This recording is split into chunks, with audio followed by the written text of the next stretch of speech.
Pak Ruhut, Anda bisa lihat juga tidak hanya berkaca dalam kontroversi mengenai salam saja, tapi juga ada beberapa hal lainnya. Tadi disampaikan, pemerintah perlu turun tangan mengenai hal ini. Terima kasih, melihat suasana perdebatan yang cukup seru sesuai dengan judul kita, catatan demokrasi. Jadi itulah indahnya demokrasi di negara yang ideologinya Pancasila. Kita semua bisa saling argumentasi. Jadi apa yang dikatakan Mbak saya ini, sahabat saya dari Nasdem, benar. Apa yang dikatakan Romo juga yang kebetulan ada di BRIN juga benar.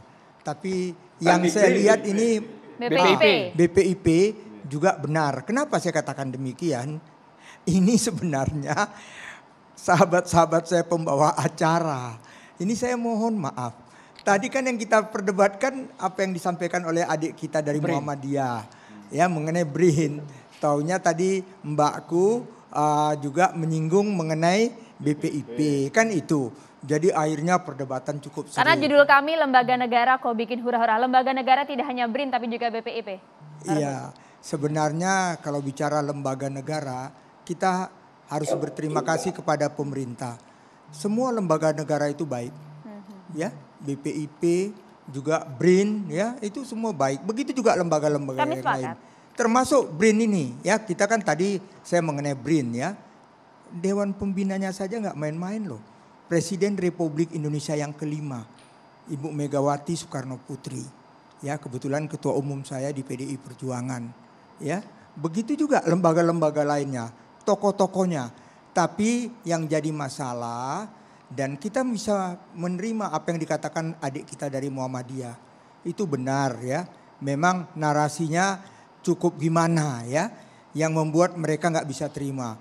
Saya juga mendengarnya ngeri-ngeri sedap juga, ngeri banget ini, ya. Jadi saya bisa menerima. Tapi sekali lagi saya mohon, sudahlah, tadi sudah ada perdebatan kita, ada persoalan besar, kita kecilkan dan kita hilangkan, kita lanjutkan catatan demokrasi ini.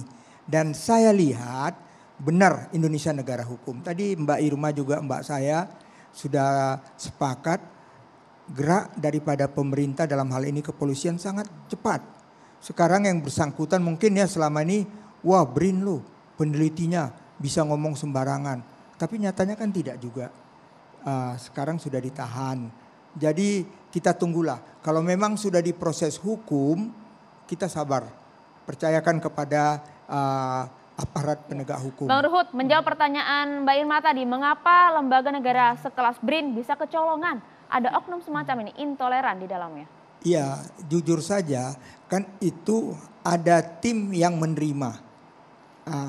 Tim itu yang harus mempertanggungjawabkan. Tapi jangan kita menyalahkan misalnya ya karena tadi ada menyinggung ya, kebetulan lembaga ini saya punya ketua umum yang menjadi dewan pembinanya Ibu Megawati Soekarno Putri.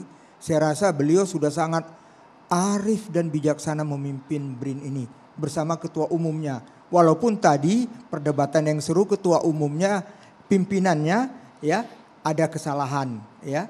Tapi sudah dikelirkan. Jadi murni ngawur kalau ada pihak luar yang bilang orang-orang di BRIN di BPIP titipan hadiah dari Presiden Jokowi. Itu ngawur belas ya. Oh enggak ya, itu tidak. Kenapa? Buktinya banyak orang-orang yang kurang apa bersama Pak Jokowi. Saya kasih contoh diri saya saja. Saya ada di luar kok, tenang-tenang saja. Jadi enggak. Tapi kalau ada dia taunya mungkin di luar, taunya bisa ikut di dalam, ya itu pintar-pintarnya. Ya kita mau bilang apa. Tapi yang ditugaskan untuk menseleksi harus betul-betul selektif. Saya rasa Bu Irma bisa nerima kalau begitu. Tapi ini kan bikin nggak bisa diterima. Kok orang yang kayak begitu, apalagi saya dengar ini, mohon maaf. Kebetulan yang bersangkutan dulunya sakit. Ya, tapi orang tuanya nggak tahu ya udah sembuh. Ya, hal-hal seperti itu. Sebenarnya ya mesti dilihatlah di dalam riwayat hidupnya bagaimana dia dulunya. Pernah penyakit apa dan lain sebagainya. Karena BRIN ini jujur saja, ini lembaga Bu Irma juga ya sepakat ya, sangat kita harapkan. Dan banyak tugas daripada BRIN ini yang kita sudah menerima manfaatnya. Terima kasih, kebetulan Pak Happy Bone mau menambahkan. Pak Boni Hargen. Terima kasih Bang, terima kasih Mas Andro Meda sama Mbak Maria.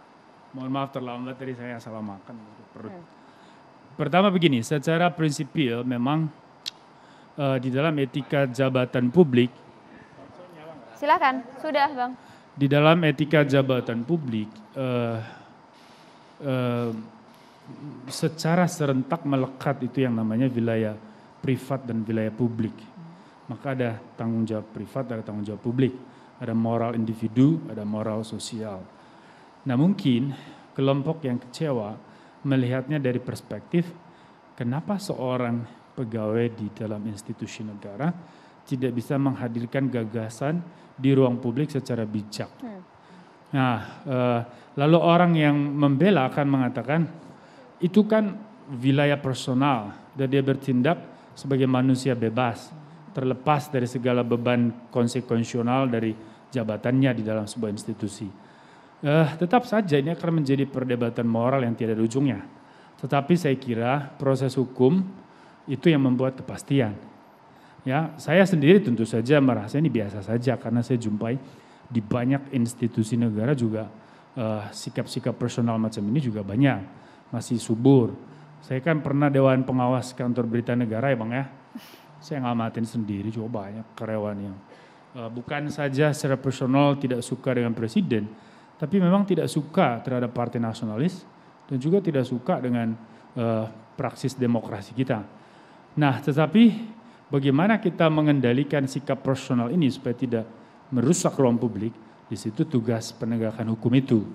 Maka kita apresiasi penegakan hukum ini, tetapi harus hati-hati dan bijak bahwa ini bukan kesalahan institusi.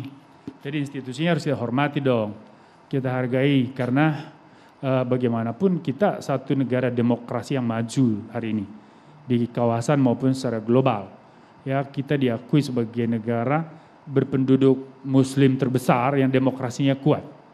Nah, Pengawasan ini kan prestasi. dari institusinya bagaimana Bang Boni? Kenapa? Pengawasan dari institusinya bagaimana kalau Anda tidak menyalahkan institusi? Tentu saja ada saat di mana individu bisa keluar dari pakem atau dari koridor norma yang berlaku dalam institusi. Ya, tetapi kan tidak berarti pengawasan itu gagal. Bisa saja ada kelonggaran dalam pengawasan. Tapi ini satu wake up call menurut saya penting kasus ini dijadikan peringatan supaya semua orang di institusi negara menjaga sikap di ruang publik. Merawat itu gagasan, merawat kewarasan, akal sehat, supaya jangan nanti sikap personal merusak ruang publik. Nah, tapi sekali lagi untuk kasus ini ya sudahlah. Lihat ini sebagai persoalan personal dulu. Institusinya mari kita jaga, karena BRIN punya banyak jasa juga di dalam menjaga tradisi intelektual, keilmuan. Ya, saya banyak menggunakan perpusnya BRIN juga dalam penulisan ilmiah ya. Jadi saya tahu betul bahwa institusi ini bagus. Ada orang di dalamnya yang kurang bagus pastilah. Di mana-mana banyak. Bahkan di dalam pemerintahan juga kan ada yang tidak benar juga kan. Bu Irma paling tahu lah. Kan sampai menteri bisa jadi tersangka gitu ya, calon lah. Atau yang lain misalnya dan segala macam. Artinya bahwa memang ini akan terus menjadi dilema moral. Tapi sekali lagi pesan moralnya bahwa jaga itu sikap personal supaya tidak merusak ruang publik dan citra institusi di mata masyarakat. Terima kasih. Bang Boni sekali lagi, meskipun yang bersangkutan sudah ditangkap oleh aparat penegak hukum, tapi nasi sudah menjadi bubur. Pernyataannya membuat gaduh di ruang publik. Sesaat lagi Prof. Suteki ikut menanggapi hanya di catatan demokrasi pemirsa.